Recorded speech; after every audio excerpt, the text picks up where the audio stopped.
Hi everybody, my name is John. I think I'm live, waiting for my screen to go green here. Come on, go green, go green, go green. There it goes. Alright, so I am officially live. So tonight I wanted to talk about Windows NT 4.0 Workstation. A few days ago I found a CD with Windows NT. I have a video I did last night that walked through the installation of this on VirtualBox, so if you want to watch that, just look at the previous video from last night. I'll try to remember to put a link for it, no promises.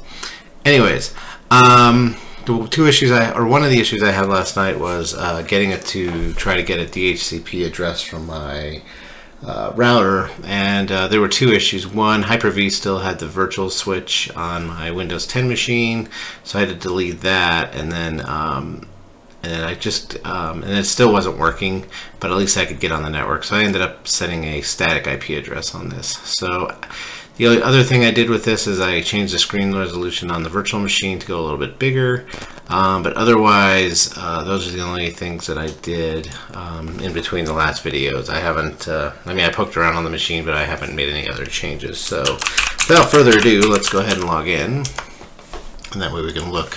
So yes, the screen's a little bit bigger. Hopefully this mouse tracks okay on the screen. Anyways, we log in, we get the welcome. So I thought we'd start at the control panel, because that's really the heart of a lot of the settings, or really the heart of the settings for any Windows operating system. And you can see it's much smaller than Windows 10 or Windows 8 or Windows 7 thing. So accessibility, add remove programs. Add remove programs looks very much like the Windows, probably up till about Windows XP. This looked pretty similar. Here's how you would install. Now this would be probably considered under features on Windows. So this would be your features, and then of course you're going to uninstall program or uninstall and install programs through that. If you were creating an RDP machine, like a terminal server, you'd have to run through this install so that it would be able to go through all the profiles. Anyways, the one thing that's interesting is you have devices. So Windows NT did not have plug and play. So, but it did have this weird sort of thing, and it really was mislabeled as far as I'm concerned. So it's devices, but really what this is, and you can see here, yes, it has some devices, but it also has some services in here. For example, the NetBIOS interface, that's not really a device.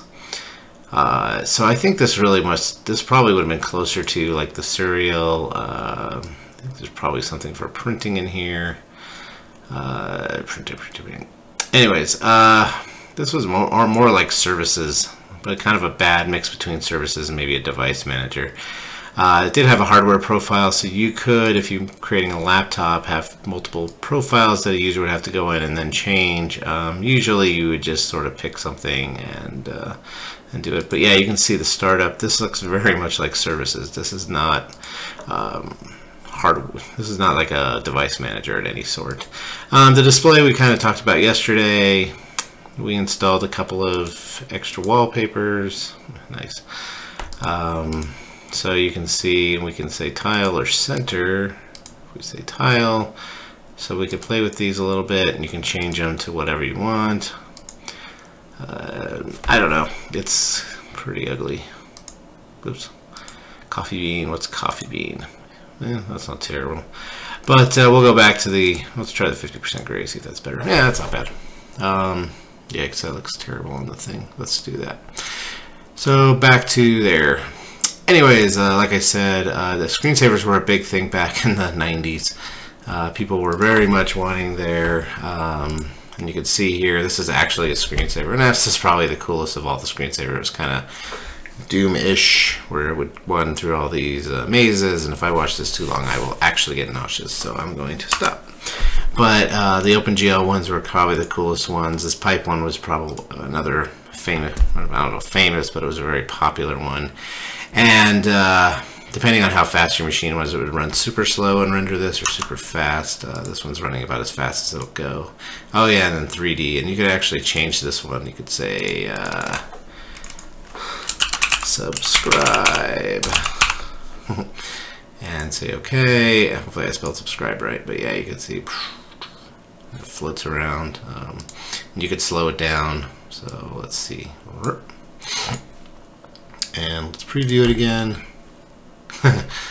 So anyways, and they had appearance. This was more, they had different sort of, what do you call, desktop, I don't know what I know what they're called, I just can't think of it off the top of my head. Anyways, there's different of those. The Plus was kind of cool. This was actually one of the few things I really did use. And usually I would use this smooth that and stretch the wallpaper to fit. Really, those two are mostly what I would use. And then you could change the icons if you wanted to. I don't know. It was all sort of relatively easy stuff. And again, the famous test. If you say test, it'll actually put up this little test image and show you the different resolutions, where they fit, and make sure that your monitor works, and you can say yes. So anyways, we're going to cancel all that. Fonts really hasn't changed. Here's all the fonts. Look at all that. Like, what is that? How many? 24 fonts, 24 fonts. Yay. Internet, really, this was just a set of proxy server. It was it. You could set the proxy server if you wanted to, and bypass proxy, and you'd have to put in the local addresses. Very similar to what Internet Explorer, most major browsers have these days.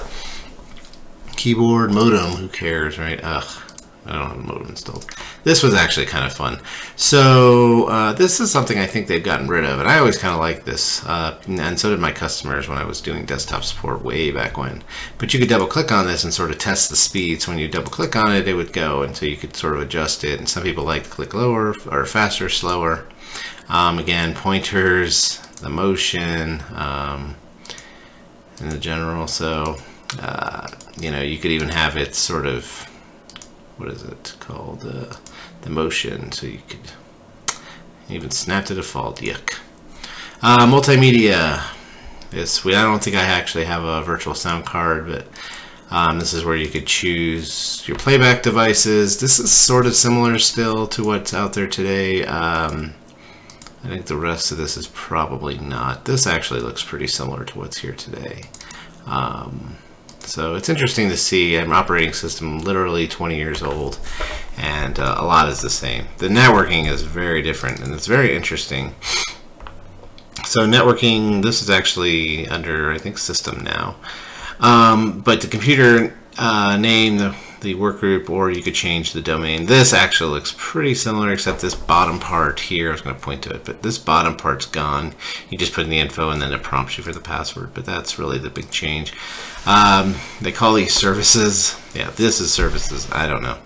Oh, I think you can't configure the software component. Oh, whatever. Yeah, you can't configure any of these. That's fine.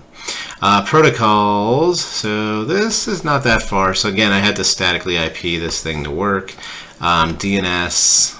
You can see the DNS I put in here. So I'm using the Google DNS just for grins. WINS was actually very important in NT4.0. There was no DNS resolution for NT domains. It all did rely on WINS. So that was a big change when Windows 2000 Active Directory came around. And then routing.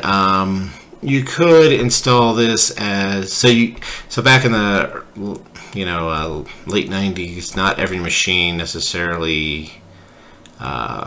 You might have a machine that has either an ISDN card or even just a regular modem card, and you would do and that one machine would sort of route all the packets for all the machines on the network to do the internet. It was sort of a way to get everyone to use the internet in a relatively cheap form. And not everywhere had cable there were no cable modems and no DSL, or very limited, but it was very limited back then. So it's pretty ubiquitous today. Anyways, this is where you could add more network adapters. So I could say add, and either have the disk or I have to go through here. Again, if you just plugged in a network adapter and then rebooted the machine, it wouldn't know that until you went through this menu. And then just the different bindings within these services. Anyways, What else is interesting in here? Printers. This actually is not that different. I mean, the screens are obviously a different artwork, but really this isn't that different from what's been out there. Windows 7 especially, I remember, had some, looked a lot like this. You could say add a port, and you could do a TCP/IP port, configure a port. Yeah, this is all very, very similar. Regional settings. This again, I think looks pretty similar to what's around today. Of course, the artwork may be a little updated, of course, but for the most part, this is pretty similar. Scuzzy adapters. Again, if you wanted to add another storage controller, you would have to put it in. You'd shut down your server or workstation or whatever. Plug in the new Scuzzy controller or IDE controller. And then you would have to add it here, and they give you some list. Oh, Adaptec. Man, Adaptec was big back then. They had the 2960 or 2940? 2940, I think it was. It was a big Scuzzy adapter back then. A lot of the quote-unquote high-end machines had it. Server, this you can see where this evolved from. And this would actually tell you what users were connected, what resources. So this was kind of a handy tool, especially on that. And you can actually see the admin share was there, the C share was there, the IPC share was there. And those were installed by default. Replication, you could replicate directories. I think it had a rudimentary FRS, which is file replication services, that was never really great, even when it was before DFS, even the last version before DFS. Here's services. This is again sort of really they should have combined site devices and services into one thing, or at least moved some of those things out of devices into services. I don't know. It's just, both of these are terrible. And again, it has the hardware profiles like the devices does. It's Sounds was another big thing, and I don't think we have, I don't have a sound card hooked up, so I can't really show you the sounds, but these sounds for the most part are around. System, this actually now looks different, but for a long time this is what it kind of looked like. Let's see, environment, this screen, although it has moved, looks pretty close to this. This user profile almost is exactly what it used to be. It still looks like this. Hardware profile, that doesn't exist anymore, and startup and shutdown, nope. So when the machine boots, you can pick this is back where you see that blue screen when it first boots, and it would say either Windows NT 4.0 workstation or VGA mode, and you could shorten this down to 5 seconds. So we're actually going to go ahead and do that. That way I don't have to wait so long every time if I'm not paying attention. Tape devices, again, you'd have to see if it could detect the device. If not, you'd have to add it, but for the most part you always had to add it. So a lot of people call this telephony, and it's not telephony. It is telephony. So if you had some sort of modem, you could put this in here, and really that's all I ever used it for, to configure my modem. I don't know if I think you could route your calls through it, but I never did. I never had a thing, so let's see, 505, and we'll leave it like that. Oh, here we go. Look at that. Yeah, thank God this is all gone.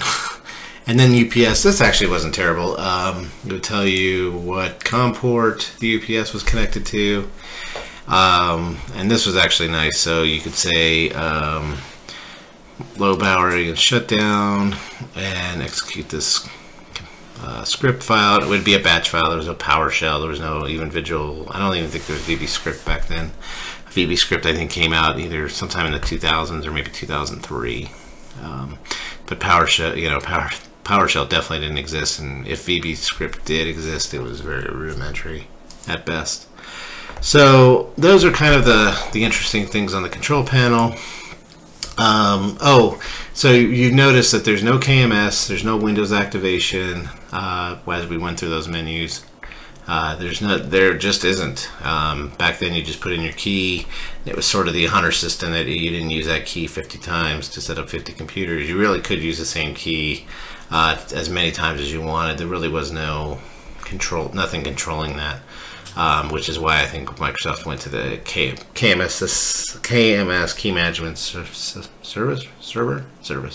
key management service for corporations that have, you know, relatively, I don't say large, I think you have to have more than 25 machines or something like that.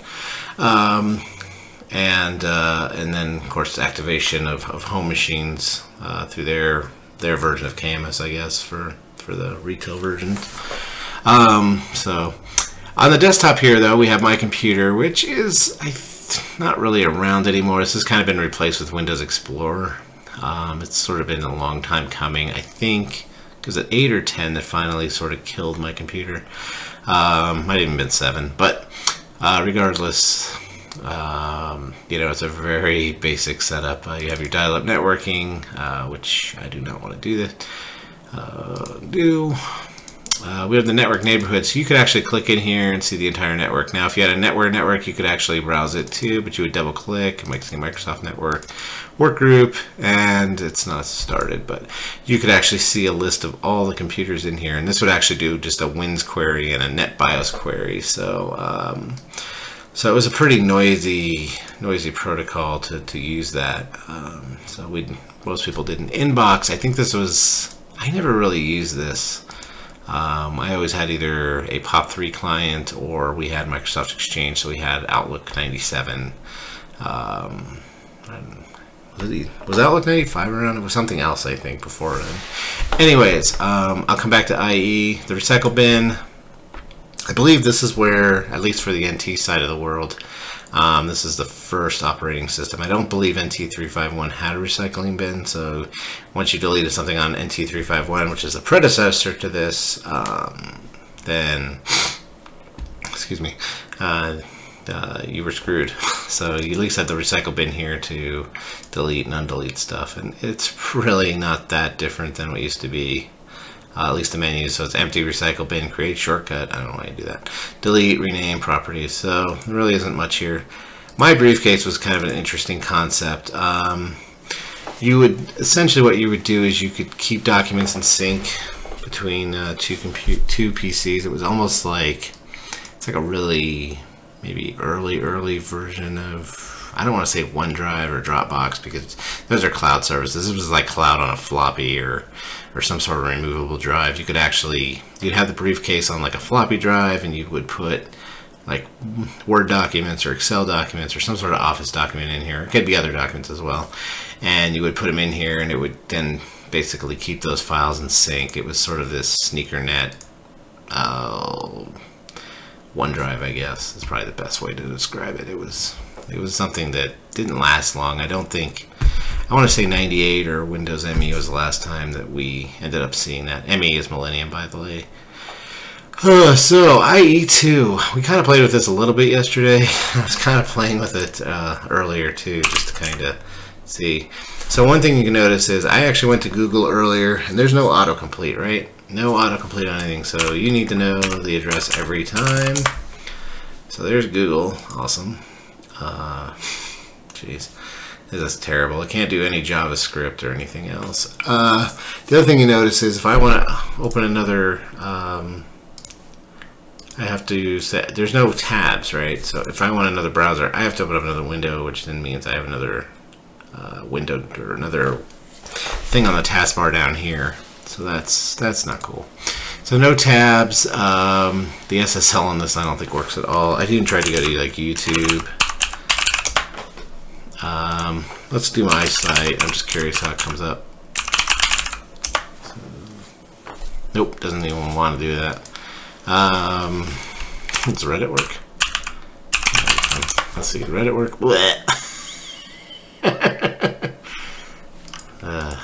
HTTPS. Let's see. Wait, let me try mine at that.